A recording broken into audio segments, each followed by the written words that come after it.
Welcome to our holiday special on Mission Park Cares. And today we want to share a Christmas cheer with everyone right here in San Antonio. We have some beautiful music from the orchestra at St. Mark's Episcopal Church. And we have some really tasty treats from Luca de la Casa. And some really important tips on how to keep everyone healthy while we're enjoying our family and friends over the holidays. But first, let's buckle up for a musical sleigh ride that you will not want to forget.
Christian, I don't believe that anyone like Luca can serve pasta the way he does. It's amazing. I agree. Luca, what do you have for us?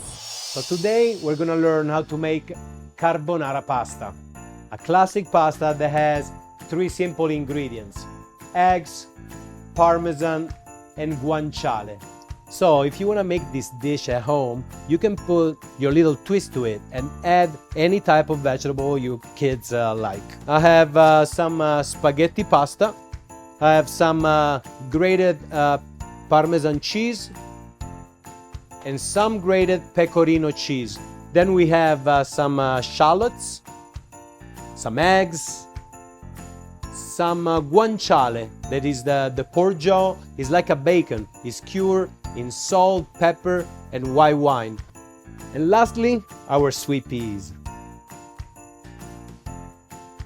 We're just gonna help the spaghetti to get inside the pan slowly while they're softening it up. You can always break the spaghetti in half, but in Italy, that would be something really bad. So if you can, keep the length of the spaghetti. We're gonna add a little bit of vegetable oil to our pan. We're gonna add the guanciale in the pan and we're gonna bring it back to the stove. These wanna be a slow cooking process. So not a lot of heat under the pan, and just keep an eye on the guanciale, moving it around every once in a while. Okay, on our next step, we're gonna start with the eggs. So for the carbonara recipe, for every person we're gonna feed is equal 1 egg. So today I'm gonna cook for the 2 of you guys, and I will be using 2 eggs. And we lightly beat them up with the help of a fork or a whisk. At this point, we're ready to add the Parmesan cheese and the pecorino. Okay, let's check on the pasta.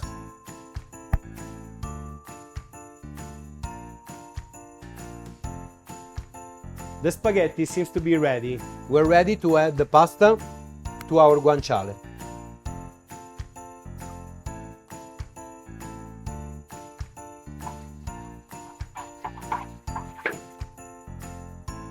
And this is how the pasta and guanciale is gonna look in your pan.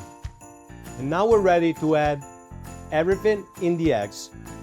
Just move it around. And the eggs are gonna start to melt with the heat of the pasta and the oil and create this amazing sauce. That is the carbonara sauce. And then, of course, the sweet peas. The heat of the pasta is gonna warm up the sweet peas enough. We're gonna have that fresh, perfect bite and the heat of the pasta around it. I'm gonna try to get a little bit of all the ingredients to mix up with it, but leave some on the bottom of the pot so that I can pour on top of the pasta. So here we are, guys, from my kitchen to your home, my favorite version of the carbonara. Dick, will you share one of those fantastic holiday cocktail recipes? It'd be my pleasure. Cheers. You know, today I'm at the world headquarters of the RK Group in the Redberry Estate, and I'm with Jamie Kowalski, Oscar Lozano, but first and foremost, I want you to see the Emmy of Food Awards right here for 2020 by the RK Group. It's absolutely stunningly beautiful. Now, Oscar, I need to ask you a question. Yes, I'm gonna sir. set this down, but I need to have something that brings us all back into the holiday spirit, which is just going to be something spectacular that I understand that you can create with your hands. For today, we have these 2 great drinks. The White Christmas Martini White Christmas is always good. is good, and the Red Berry Old Fashioned. We want to start by sugaring, or while you sugar it, you're going to double sugar really, because we've got honey and then a regular grain sugar. So you're just going to dip in here all the way around. Make sure it drips off just a little bit, and then dip it right into your sugar rim. Perfect. Okay, so now we're going with 2 ounces of the vanilla vodka. Then we're gonna go with 2 ounces of chocolate liqueur. All right, this is good. This is excellent. And then 1 ounce of the cream of cocoa. So this is a liqueur of cream of cocoa. This is It's a chocolate liqueur. it's a chocolate liqueur. And just to finish, it's gonna be 1 ounce of half and half. We just add a little bit of ice.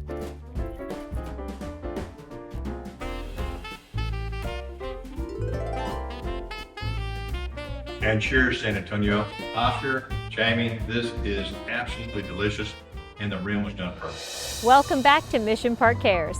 And Kristen, will you introduce us to our super dear friend, Dr. Matthew Cross, because I know he's got some incredible advice. Let's go. I'm here downtown at the ice rink with Dr. Cross, where everyone gets together. But speaking of getting together, what do we need to know this holiday season? Number one thing right now is still, I'm going to hamper this to the T, is get vaccinated. The thing that we're still seeing, the people who are protected, the people who are staying out of the hospitals, and the people who are staying, essentially healthy are vaccinated individuals. What about boosters? Which one should people get? So right now, Pfizer and Moderna are both approved for boosters. And to the point, 17 and up approved for boosters, and that's anyone. If you got your first 2 vaccine in one brand, can you mix it for your booster? Right now, they're recommending stay with the same brand. If you're if you're at the site and all they have is the other brand, my recommendation is go ahead and take it.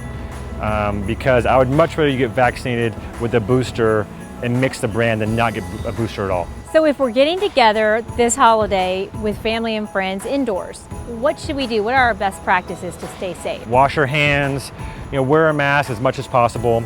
I know when we're eating together and we're sharing drinks or we're sharing food, it's maybe a little more difficult to wear a mask the whole time, but try to keep your distance. Do as much planning outside as possible, especially for individuals who aren't vaccinated. So for those people that are traveling over the holidays, what do they need to know? One place that is stricter than anywhere else in where I've been is the airplane. And the reason for that is that most of the air that's circulated is in a small environment, there's lots of people, and so find a mask that is comfortable, that you can wear the whole time, because I think airplanes are a place that certainly can be transmitted. And again, not just COVID right now, flu is flying around right now as well. What do we do if we have children that are too young to be vaccinated? Remind them as much as possible to wash their hands, not put their hands in a bag of jelly beans or a bag of candy, because a lot of people have candy around this time of year. So try to pull those off the table, but have the kids wash their hands as much as possible. And again, try to have them outside. Put them outside when they are around people who aren't vaccinated. Is it okay for people to get the COVID vaccine or booster and the flu vaccine at the same time? Nothing official has been said no. My recommendations is don't mix them. Get the COVID vaccine, wait a couple weeks, get the flu vaccine. Just because we don't want to see if there is a small reaction of body aches. We want to make sure which vaccine caused it. And so my recommendation right now is no, but again, nothing's official just yet.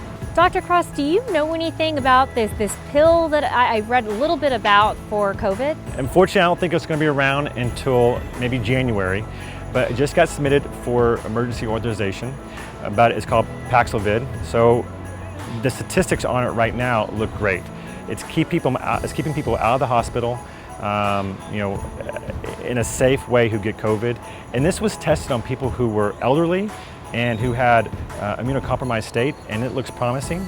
And then Merck has one as well. So Pfizer and Merck are both doing a lot to help take us on the other side of this COVID situation. So Dr. Cross, we've heard of COVID-19 and Delta, and there's a new variant. What is it and what does it mean? So it's the Omicron variant. And it's a similar situation to what we dealt with Delta. It's a little bit more infectious.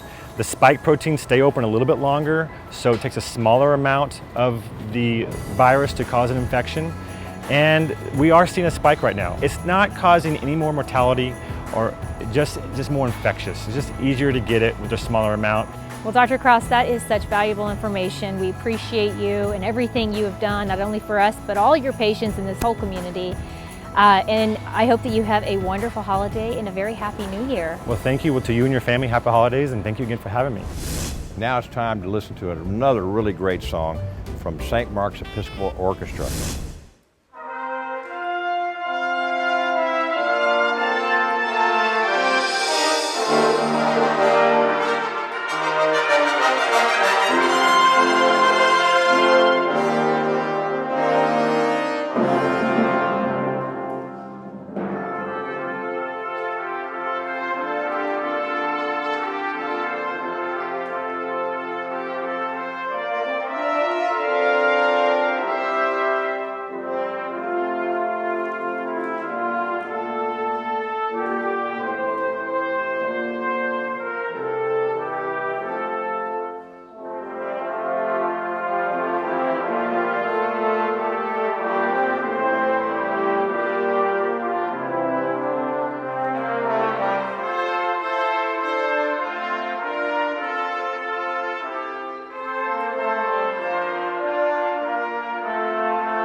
Dick, I know you have a sweet tooth. How do you feel about a little dessert?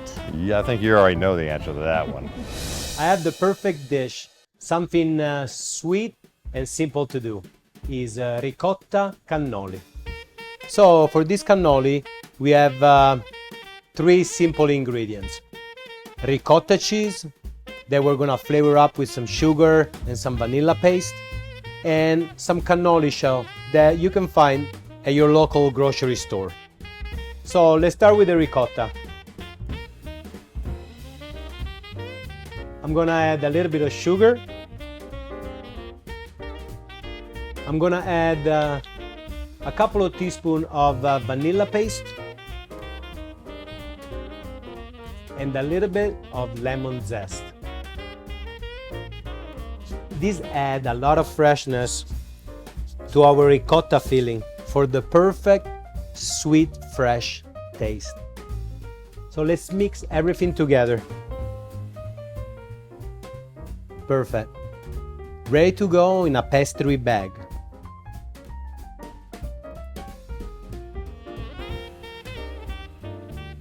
Let's plate them up. I'm dusting them with a little bit of powdered sugar, and I'm gonna add a garnish of fresh strawberries. Okay guys, dessert is ready to be served. Cannoli di ricotta. Buon appetito! Thank you for joining us on Mission Park Cares. And we want you to know how grateful we are to allow us to come in your home each week. And we also want you to know that at Mission Park, it's our mission to care. From everyone at Mission Park, happy holidays.